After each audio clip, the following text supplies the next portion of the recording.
Hey everybody, Tom Willard here with the update. It's Friday, May 8th, about 5:20 in the afternoon Eastern Standard Time. Welcome to the video. Let's move through this update. I know everyone's got busy weekends with Mother's Day on Sunday. Happy Mother's Day to all the mothers out there. Let's go through some of these ideas we've been talking about, or I've been bringing up for the last few weeks. I'm going to move through them, and then I'm going to do a quick lesson on something with regards to a big stock that I want to share with you guys. Kind of do a pop quiz, if you will. So if you'll indulge me. Now, this is First Chesapeake. Been talking about this for a while. Been trading it profitably over the last few weeks. And I called in the last video, again, go through my videos. I'll leave them all up so you can go back and see the post, because I do the videos, obviously, before things happen, talk about it. And you can see that a couple of people actually emailed me, made quite a bit of money on this trade right here, okay, as a long idea. It hit and it rocketed over the highs, and then a trail stop, okay, as I suggested to one of them, yielded a nice profit, and it came right back down again and took out the low, okay. Now, the reason I originally liked this stock, again, is on the weekly chart. I think my words were, it's stupidly extended. Look for it long. Okay, now it's no longer extended. Okay, it's worked its way back up. It's basically almost kissed off the declining 20. So there's not as much oomph and power. Okay, and this thing has been volatile, but it's been great. Okay, for long ideas. Okay, well, I guess if you went short, but I didn't go short on this, just long, in and out like a robbery. Now, it came down, made another new low, took out this low. Today was a top day trading idea for myself. Okay, now I actually didn't take it. It came, it gapped up, ripped down hard, and was real sloppy here. And really, the only entry was here, and I didn't like it mid-range with slop, so I didn't take it. And you can see that was the lion's share of the move there, about that hour of movement.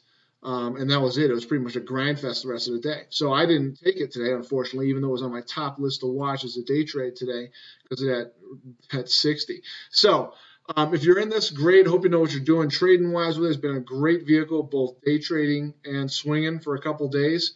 Made money in both ways. So Chesapeake's that. I'm done talking about it for now. Again, kind of goes the way Sky works. Keep it around. We'll trade it. It may come up on my radar middle of the week next week. But as for right now, there's nothing to say about it other than it's been a really nice, profitable ride for myself as well as many of us. CENX. This is the one I talked about back here. Let's go to the weekly. Okay, as a long idea. Again, ridiculously extended at a support area. Volume looking capitulative. Got some support here. Extended down. Still extended from the 20-period moving average. Okay, it ducked below. I said that breakdown is a sucker breakdown. Do not short that. Only suckers typically short that. It can work, okay, but it's not a high-odds trade. And sure enough, it popped up here and actually went up. Okay, now it's pulled back here. Okay, I still like it. If this can get above 15 here, it's got a couple bucks that it can run. I'm watching this, keying in on it next week. Okay, now it's got to do what I want it to do. On the 60-minute chart, you see it came up. Okay, came down, pulled back here, viciously came down and actually filled the gap. Okay, and then worked its way back up over the last couple days. So watching this as a day and swing trade over the next week. For next week, keep it on your radar. It's got room. The weekly, again, is extended, but now it's catching up. The moving average has still got room for it to come back up. Okay, but when it sits here longer, the odds of it peekaboo and diving become higher. Okay, what did it do? It did peekaboo. It could still dive. Okay, so I would not get into this thing. If you're in this thing long as a swinger, make sure you have your stop in at around 12:35 or slightly below that. Okay, don't be a hero and try to hold on and say, no, it's going to go up. This thing could go to zero. It could go to zero. All right, got to follow the charts, kids. KEG, brilliant. Okay, called this as a cup and handle type of setup here. Right there is a buy. Okay, here's your cup and handle, bottoming the weekly chart. Extended down, but caught the moving average, but making higher lows, looking like it wants to change into an uptrend, or at least dig deep into this downtrend. Okay, volume dropping off in the handle. Holy crap! Let's get loose on this thing. Boom, we're in. Okay. Now, as I said, you don't panic on this thing. Now, if you're trail stopping this thing on a daily chart, and it's a dimer, man. It moves a dime a day, 20 cents a day, maybe, right? Trail stop out here 258. Okay, now if you got in originally around 228, that's 30 cents. Okay, now with the stop at around 30 cents, it's not 20 cents. It's not great, return for your risk.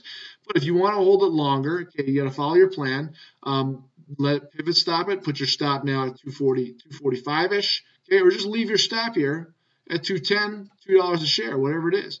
And I think based on the weekly chart, okay, where this thing could go, I'd say it'd be reasonable for it to go to 350 or 4 from a technical perspective. Okay, it could go to 6, okay, and it could also stop on a dime, turn right around and go to 0. Okay, so again, have stops, have a plan. If you don't have a plan, you shouldn't be trading. Okay, swing trade in this, okay, is looking fine. Okay, and just manage your plan. Okay, so this is working out decently. And again, it's a smaller dollar stock, so it doesn't move as much. But you just got to manage it to your plan. Follow the candlesticks. Okay. All right. A couple of the other ones from last week. Axle. Talked about Axle as a short. Okay, this is what it looked like. It was right at this red bar. So this is very ominous. Okay. Now this thing then gapped up the next day, so there really wasn't a whole lot of opportunity to short this thing on an intraday basis. Okay, and as a swinger, again, weekly wise, it's coming back up and it's actually hitting the rising moving average now. So as a swinger, it is not that great on the short side because you're going counter trend, but it might be rolling over, and this is a very ominous red bar. So still on my radar as a short watch for next week. Okay, not as high as some other ideas though. SU, holy crap, I was spot on this one, wasn't I? Okay, up here, you'll watch the video from last week. I said watch as a short, day and swing. Preferred as a dayer than a swing. Gapped up, collapsed, down she goes. Beautiful. Nice income on this one, okay? If you're swinging in this one, it looks great. Watch it. Looking at the weekly chart, I don't see why you can't come back down here to the 27 area at this point. Now, can you enter it now? Well, you can do whatever the heck you want to do, right? But there's no pattern. So if you get in now, there's no. I'm not going to add to the short position here because there's no pattern. Okay, I want to make that clear. You've got to have a plan. You've got to have a pattern right now. So if you're in it, great. Manage it to your plan. You can trail stop it. If you trail stop on a daily, you probably got out today because the peekaboo above there. All right, not a bad run over a couple days. All right, or you could just have it. You're in it. You put your stop up here. You target 27, and either stops you out or hits 27, or you hold it in between while it oscillates in this area if that's what it does. But you got to follow your plan. Okay? But this is working out really nice. Congrats to you guys that followed the lead of me bringing it up last week and taking advantage of it. And Darko was the other one I used as just kind of a lesson example. Okay, that it's not time to go long on this thing. It basically double topped, and sure enough, what a nice run down here. So hopefully you guys were watching this thing, provided some nice opportunities as a short. Okay, and on daily chart, it's down here a number of days. At this point, again, you go to trail stopping mode, leave your stop where it originally was. However, your plan dictates that you manage it. Now, just keep in mind, it's making higher lows and higher highs on the daily. Okay, and the weekly chart is pretty wild and whippy. Okay, but you see the makings of a possible giant head and shoulders here. But I mean, the neckline's gonna be way down here in the 70 area, so I wouldn't even be concerned with that right now. What I saw was more of a shorter-term double top on the weekly, knowing that I definitely didn't want to be buying this thing on a breakout. You can see people may have gotten trapped here, thinking it's going to break out, and they're hurting right now if they're still long on this thing. Okay. So those were the ideas from last week followed up. So some of those you're going to carry over to next week if you choose to look at, as I will be. And let's go to a lesson. All right, now this particular stock, you'll see I took the symbol off, okay? All you got is the months. This is a weekly chart, okay? And I took the price scale off here so you can't see the price. We usually see the candlesticks, okay? Now, and I'll be impressed if any of you guys know what this is before I show you what it is, just by looking at the chart. Okay, this particular stock came down pretty precipitously in 2011. And in 2012, bottomed out. Notice how the bottom comes in and makes it a lower low, okay? Can't follow through. Moves up, and then the igniter of this giant green bar here put in a really nice move. And over the last, since about March of 2014, it's really kind of to March of 2015, it's kind of gone nowhere, right? It just kind of hung out here. Well, I mean, it's gone actually quite a bit. It hasn't been very efficient in its movement, right? It's gone from this area here all the way down, took out this low, came right back up, took out the high, higher low, higher high, right back down. Didn't take out this low, but sure got close, then came right back up to the high. Okay. Now, if you look at this, What you'll see is volatility, obviously, right? You've got a fairly decent run here that made over 2013, early 2014, and then it got kind of nuts here. And you'll notice also a possible head and shoulders. See the head and the shoulders and another head, or a possible double top or triple top if you're, ballparking triple top here. Okay, so after a run like this, and of course, with all the negativity that's out there, okay, this year around the markets, done, interest rates are going up, locally anyway, and all this talk, people get biased to a certain side. Now, what you may have done, and I know people that have done this, and again, the reason I'm doing this lesson is because I had one of the contacts that I talk to on a regular basis. Got clobbered doing this, and I suggested to him that you better be careful. I'm not with you on this trade that you're doing, and it didn't work out. So I thought it'd be a good lesson for those of you that want to watch this.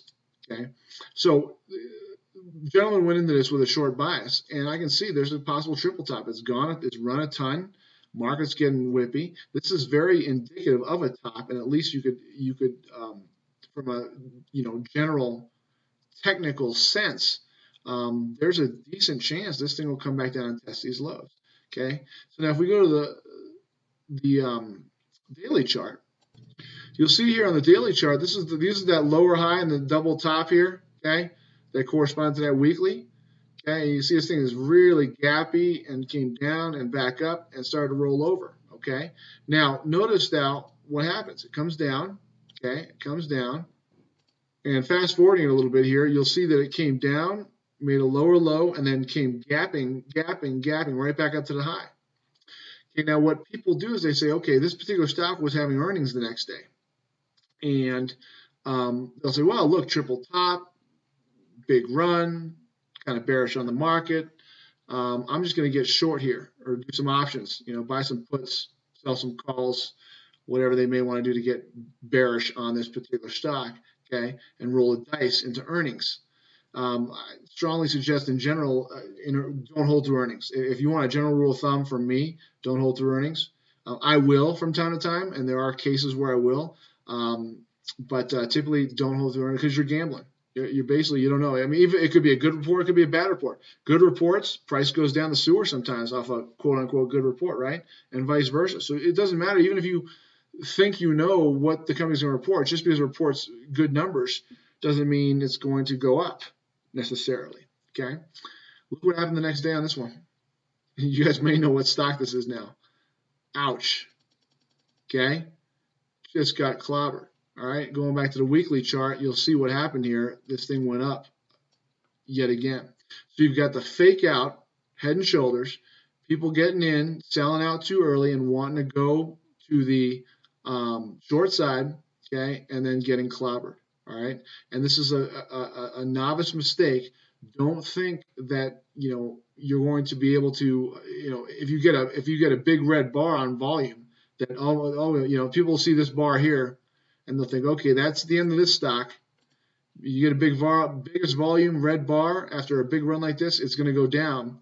And they'll just think short, find every opportunity to get short, and then ultimately they get slaughtered on something like this. I don't want that to happen to you. You see a big bar, great. That's telling you the odds are it's probably going to go down more. But when you got to have stops. And if your stop gets hit, take it, no questions asked. That's the takeaway from this lesson. Take your stop, have a stop, but take it and don't ask any questions. Regroup, take your loss that you had anticipated, you were willing to risk, okay, and move on with your life, okay? Don't try to be right all the time, okay? The market is always right. You are not. Now, there's the price of the stock. I'm sure you guys know what this is. Good old Netflix, okay? So, good lesson there for those of you guys that ever question taking your stops or, God forbid, don't even know what a stop is. In fact, if you get a chance and you don't know a lot of stuff that I'm talking about here, I strongly encourage you, please, watch my TA course series of videos. Again, they're all on this channel. Everything's free. You'll find you'll pay thousands of dollars at other places for the same education, and they'll draw it out for tons of hours just to make it feel like it's worth your money when you can learn the stuff literally 30 minutes with access to someone for questions, in my opinion. Okay, but again, that's just my opinion. So take a look at those if you have any questions. Anyway, I wish you guys a great weekend. Have a great Mother's Day. Trade well next week. Got some ideas to look at. And if you have questions, as always, comment or feel free to email me, Tom@TomWillardTrading.com.